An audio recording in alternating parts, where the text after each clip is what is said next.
Okay, picture this. He conquered vast empires. He commanded mighty armies made up of literally hundreds of thousands of fiercely loyal soldiers. He reshaped the entire map of Europe through sheer military genius. And yet, one of his most infamous defeats, it didn't happen on some blood-soaked battlefield in the dead of winter. Actually, it happened in a beautiful golden French field, and his enemy was a massive swarm of fluffy rabbits. Welcome to This Explainer. Today, we're unpacking one of the most hilariously unbelievable, yet entirely true stories in all of military history. It sounds like the setup to a joke, right? I mean, how exactly did what basically amounts to a rogue petting zoo manage to defeat history's greatest conqueror? Well, to understand how the Grand Army of France was humbled by a literal horde of bunnies, we kind of have to look past the myths of Napoleon Bonaparte and look at the very real, very disastrous logistics of a poorly planned party. We're going to break down the timeline, the tactics, and the ultimate retreat of this bizarre 1807 incident. Section 1. The Grand Imperial Celebration, a party for the Emperor. So let's set the stage here. The year is 1807. Napoleon is at the absolute height of his power. To celebrate a recently signed treaty, his chief of staff decided to organize this grand, majestic rabbit hunt in the emperor's honor. Just imagine the scene, a vast, beautiful golden wheat field in the French countryside right at dusk. You've got the tall grass swaying in the wind. The light is this warm, rich autumn amber. In the background, there are these ornate imperial carriages and silk banners bearing the French imperial eagle proudly rippling in the wind. I mean, it was designed to be this picture-perfect display of aristocratic elegance and imperial dominance.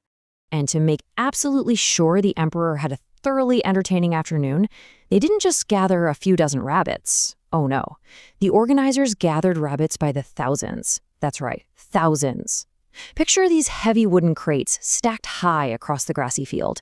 And inside those crates, thousands upon thousands of rabbits are just waiting to be released, so the emperor and his elite guests could hunt them for sport. It was an event planned on a massive scale, perfectly fitting for an emperor. But there was a fatal flaw in this grand design. Okay, let's dive into this. Section 2. A massive logistical mistake. The fatal flaw. Now, what's really interesting about this is that the event organizers completely overlooked a core biological difference. In a rush to gather thousands of rabbits for the hunt, the chief of staff's men didn't trap wild hunting rabbits. Wild rabbits, by their very nature, instinctually flee from humans. If you release them, they scatter, making for a traditional hunt. Instead, they took the easy route. They went to local farmers and just purchased domesticated farm animals. These rabbits were raised in captivity. They didn't fear humans at all. In fact, they were trained to associate people with their daily meals of cabbage and carrots. So, the reality was pretty dire. Instead of wild hunting rabbits, organizers had gathered domesticated farm rabbits. Imagine the tension right before the event starts. The emperor and his hunting party are standing at a distance, rifles in hand, eagerly waiting in that warm late afternoon light. The signal is given. The men step up to the wooden crates. The anticipation is just palpable. They're fully expecting a glorious, chaotic scattering of wildlife. Section 3, the rabbit army attacks. The swarm begins. The crate doors swing open. And let's walk through exactly how fast this devolved into sheer comedic chaos. Minute 1, the crates are opened, dust rises, and a massive wave of rabbits pours out into the field. But they don't run away. Minute 2, the charge. Expecting to be fed, these thousands of rabbits move in perfect unison, rushing like a chaotic tidal wave straight toward the hunting party. And minute 3, the guards are completely overwhelmed, and the emperor himself is actively being swarmed. It was an utterly absurd visual. You have this dramatic, cinematic sunset, dust particles floating in the golden light beams, and an army of food-motivated bunnies launching a full-scale assault. I mean, they ran straight toward the hunting party. They swarmed the emperor's legs. They literally began climbing up his beautiful ornate coat. And the most incredible part? They completely ignored all the gunfire. Absolutely no gunfire could stop this tide. The men tried to shoot them, they tried to beat them back with riding crops and sticks, but there were just too many of them. The sheer volume of this bunny horde rendered the greatest military minds in Europe completely powerless. It was this bizarre, surreal mix of imperial grandeur and absolute sheer panic. And this brilliantly illustrates Section 4, the hasty imperial retreat. Running away. So, this brings us to the ultimate climax of our story. Napoleon Bonaparte, the man who absolutely dominated Europe, was forced to call a retreat. Just think about the steps of this desperate escape. First, the emperor and his men had to literally fall back to their carriages, swatting bunnies off their chest as they ran.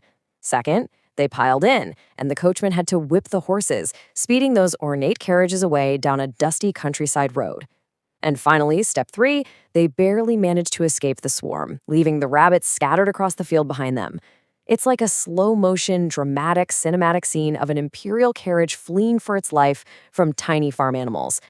It is a moment of pure, ironic comedy.